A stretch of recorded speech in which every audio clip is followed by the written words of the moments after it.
3 reasons why countries devalue their currency. Currency devaluation is an economic policy by a country's government to weaken the value of its currency. Ever since world currencies abandoned the gold standard and allowed their exchange rates to float freely against each other, there have been many currency devaluation events that have hurt not only the citizens of the country involved but have also rippled across the globe. If you're new to our channel, then subscribe and stay connected with us by like, comment and share this video. If the fallout can be so widespread, why do countries devalue their currency? In short, countries do it to boost exports, shrink trade deficits, and reduce sovereign debt burdens. Below we take a closer look at currency devaluation and the reasons why countries do it. Devaluing currency. It may seem counterintuitive, but a strong currency is not necessarily in a nation's best interests. A weak domestic currency makes a nation's exports more competitive in global markets and simultaneously makes imports more expensive.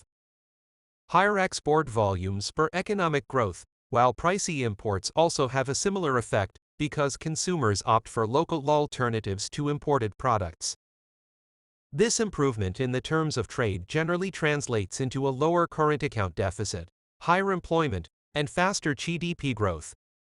Below, we look at the 3 top reasons why a country would pursue a policy of devaluation. 1. To boost exports. On a world market, goods from one country must compete with those from all other countries. Car makers in America must compete with car makers in Europe and Japan. If the value of the euro decreases against the dollar, the price of the cars sold by European manufacturers in America, in dollars, will be effectively less expensive than they were before. On the other hand, a more valuable currency makes exports relatively more expensive for purchase in foreign markets. 2. To shrink trade deficits.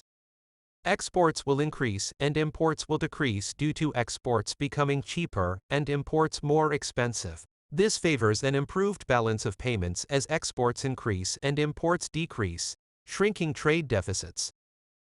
Persistent deficits are not uncommon today, with the United States and many other nations running persistent imbalances year after year. 3. To reduce sovereign debt burdens.